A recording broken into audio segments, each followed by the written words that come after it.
Museums make an impact on the communities they serve. They document history, offer community events and serve as must-see tourist destinations. In this episode, we're getting up close to some of the top museums to visit here in Shillong, and my time starts now. I'm Aaron Lingdo. Welcome to Destination Meghalaya.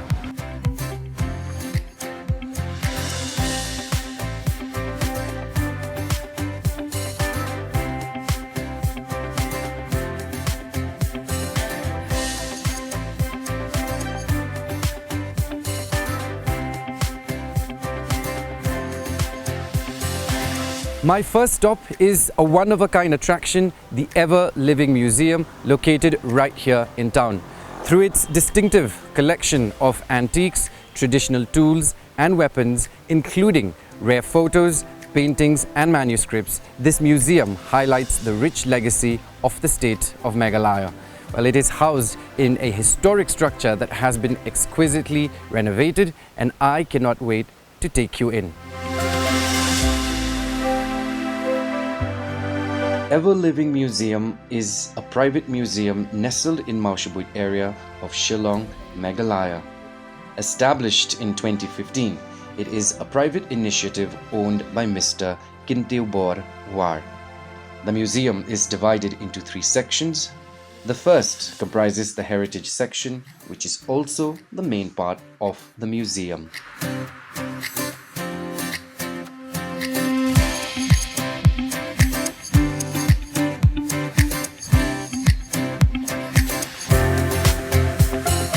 The second section displays the stone collection along with photographs.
And the third part of the museum comprises the garden, displaying the rich flora of Meghalaya, which has a deep presence in local folklore.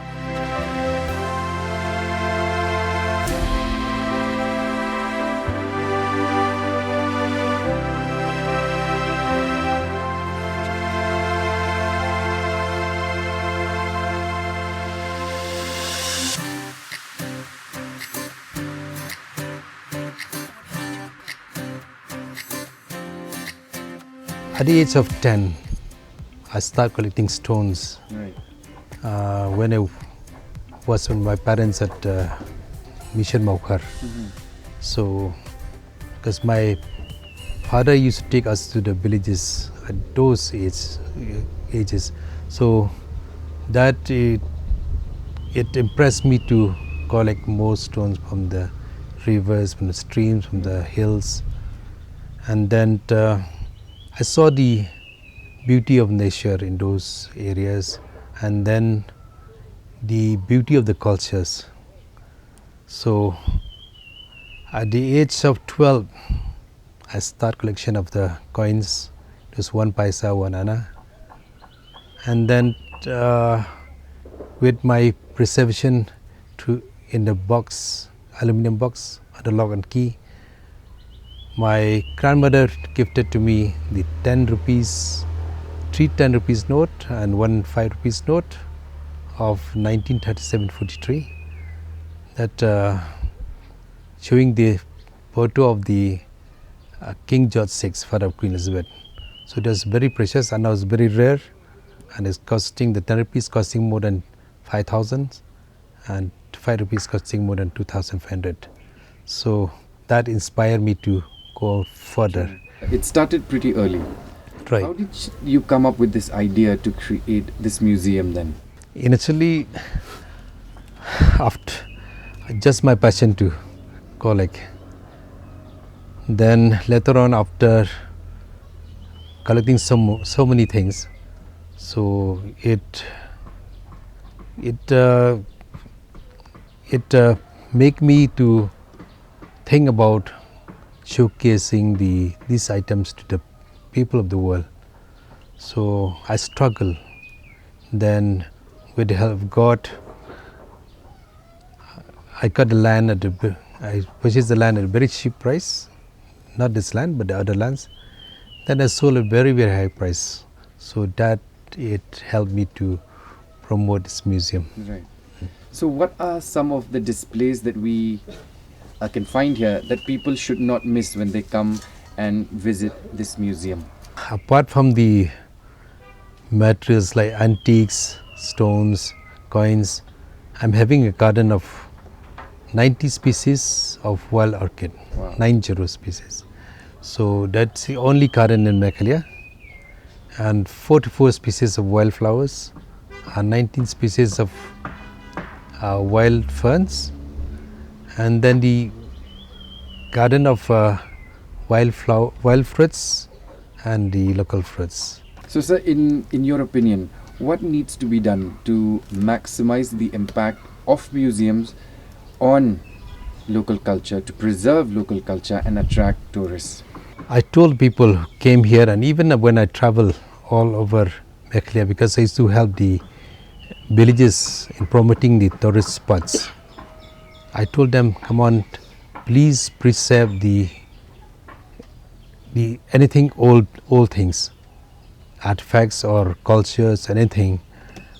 And because I believe in old is gold, and I request them to sit with the elders, especially the old people, to collect information about our cultures, our past life, how do we live, how do we behave. Right.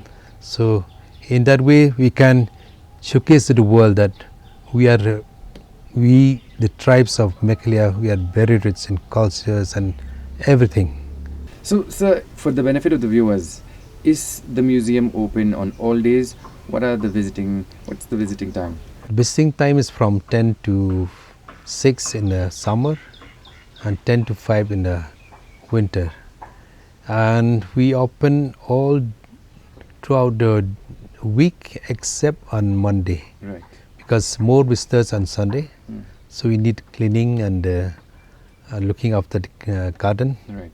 So they can improve more and more. And my final question to you is, what does this museum mean to you personally? It's really touching, because after setting up the museum, I was amazed at the beauty of the materials, the antiques, the garden, and because I believe in life without contribution is a selfish life. So I felt that I should contribute more and more for the benefit of this generations and next generations. That's why I call Ever Living Museum, because a man, myself, I'll die, but these things will ever living.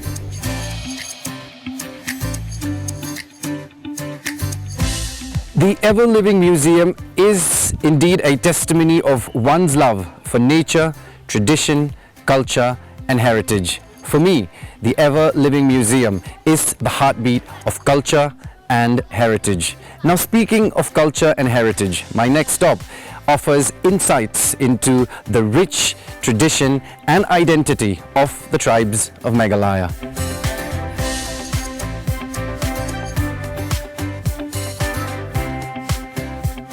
The State Museum, also known as the Captain Williamson Sangma Museum, is a storehouse of artifacts and knowledge about the diverse culture and way of life of the Khasi, Jaintia and Garo tribes. Established in 1975 under the Department of Education, the Ethnographic Museum that places importance on culture over chronology in its exhibits was initially housed at the old Legislative Assembly building in Kindailat with a small gallery showcasing a few collections. It was only until 1988 when the Arts and Culture Department was created that the museum was shifted to the present site at the premises of the State Central Library near the main Secretariat building and opposite All Saints Church. The State Museum was later renamed as Captain Williamson Sangma Museum after the first Chief Minister of Meghalaya, Captain Williamson Sangma, who was also one of the notable leaders of the Hill State movement for the attainment of statehood for Meghalaya. Some of the ethnographic collections that are documented include various kinds of objects like handicrafts, objects of rituals, domestic articles, weapons,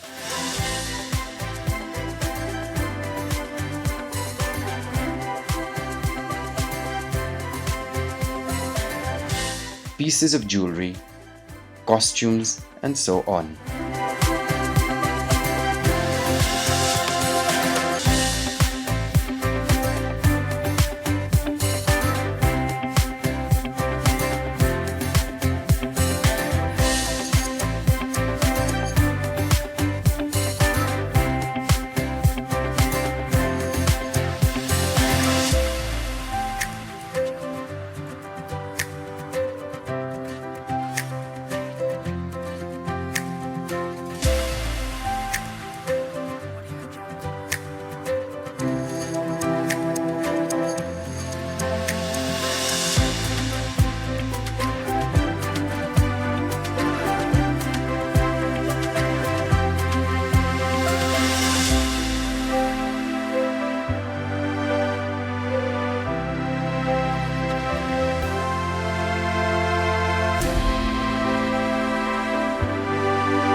First of all, ma'am, I welcome you to the program.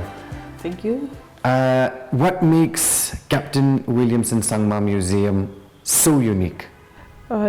It's a state museum, so people they come from other state of the country, and then from sometimes from abroad also they are coming here.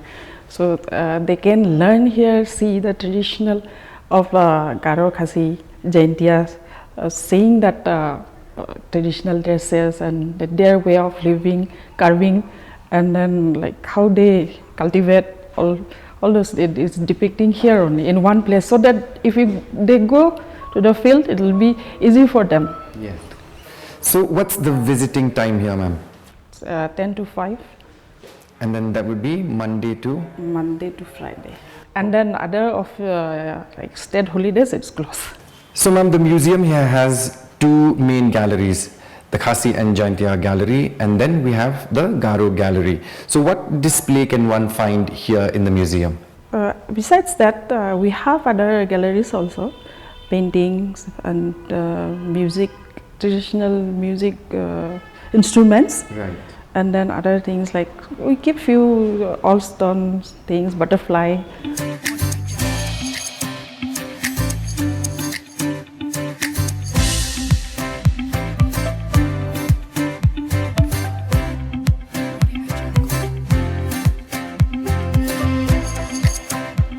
From lifestyle models to miniatures, the exhibits on display here at the museum are a magnet of attraction. They reflect the nature, life and culture of the indigenous people, and they are available exclusively right here at the Captain Williamson Sangma State Museum. Moving on now to my next stop, the Awankar Entomology Museum.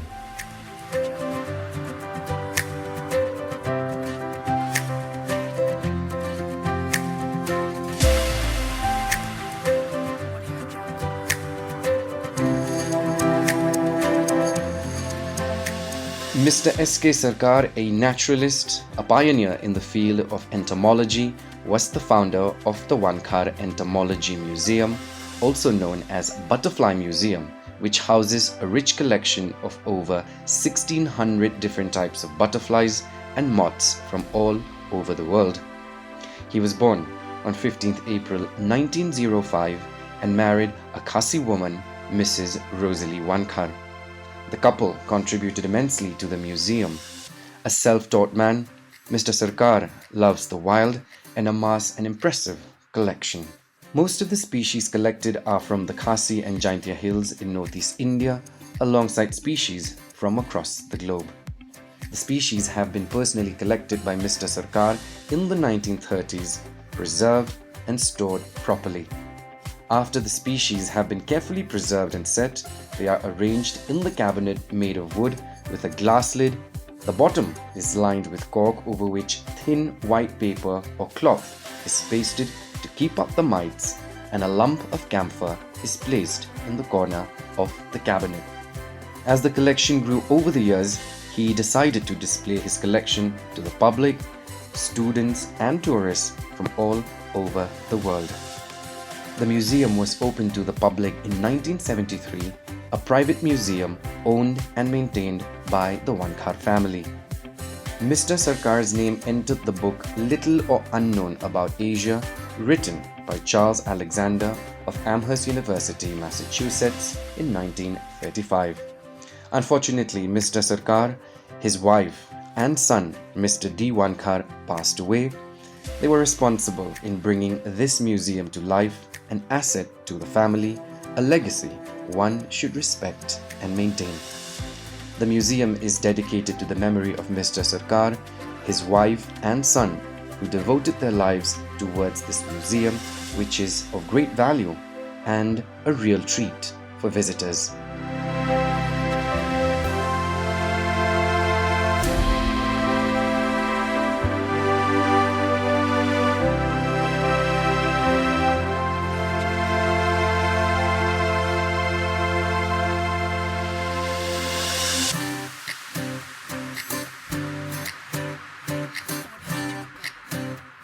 If fluttering colorful wings of butterflies have always charmed you, the Butterfly Museum would be of interest to you. It is arguably the only museum in India devoted to moths and butterflies. Well, coming up next is my last but not least stop this episode, a major tourist spot which provides a glimpse of the rich and multicultural lifestyles of the indigenous people of the Northeast.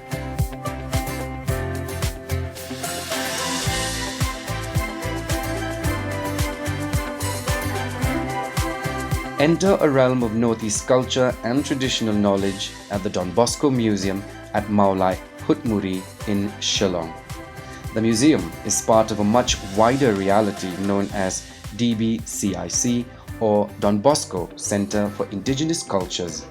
DBCIC consists of Don Bosco Museum of Indigenous Cultures, research, publications and knowledge sharing with the help of multimedia. 7 stories of fascinating visuals, colors and treasures. This is one way to describe Don Bosco Museum. You will first be greeted by the traditional wear of all the different northeastern communities as you enter the building, including well-researched sections on the neighboring countries like Bhutan, Myanmar and Nepal.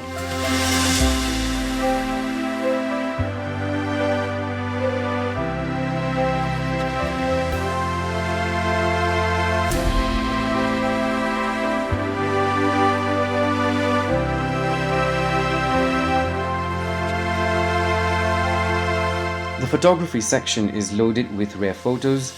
You can spend hours lost exploring these snippets of tribal life taken across the region and spanning many generations. Other highlights of the museum include the Prehistory Gallery, which sheds more light on the origins and migrations of the tribes, and the Land and People Gallery, where you can learn more about the beautiful terrain and how it shaped the practices and lifestyles of the indigenous people who call it home. It is adorned with sculptures and portraits. There is a gallery dedicated to the various hunting, gathering and fishing practices. Galleries on art, music, housing and weapons will keep you occupied and fascinated.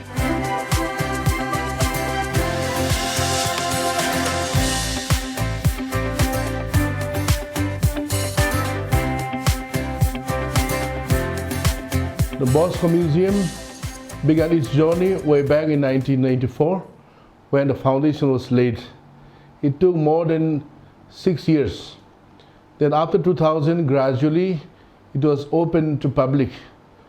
But until 2010, visitors were so few.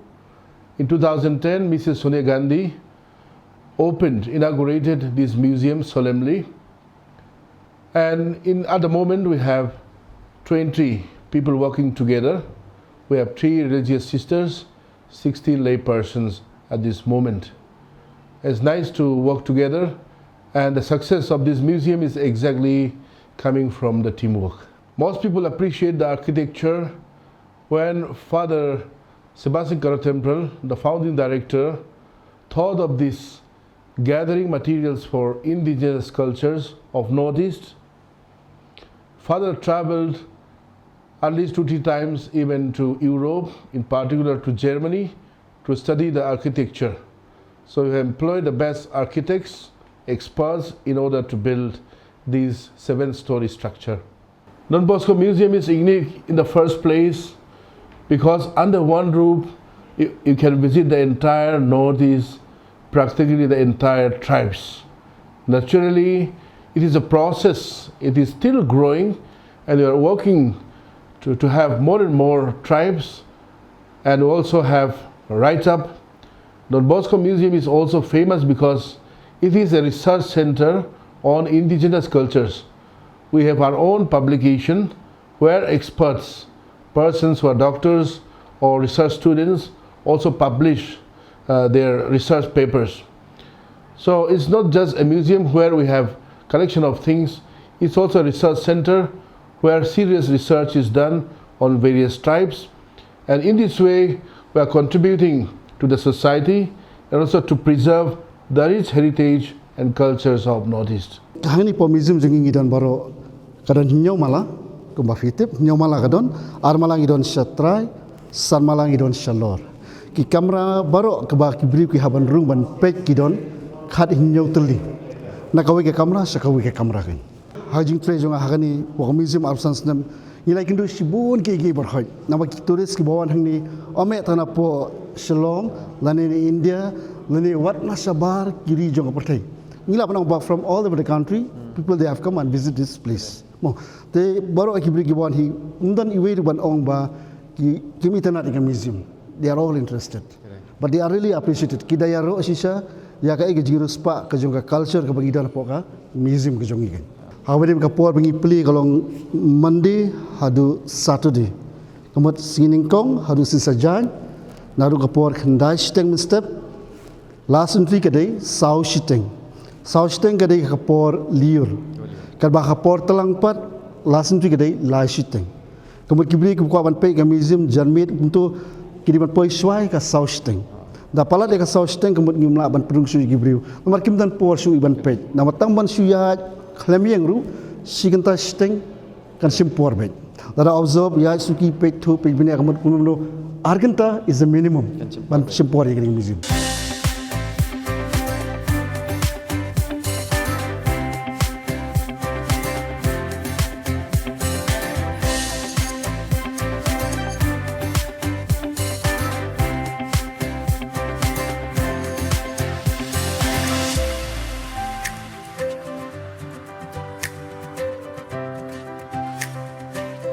Today, Don Bosco Museum is a point of arrival for most visitors to Shillong.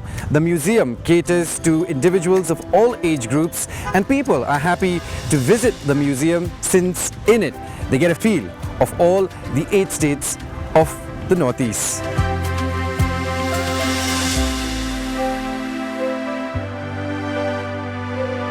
Preserving and promoting one's cultural identity is imperative, as it is a reminder of who we are as a community and as a tribe.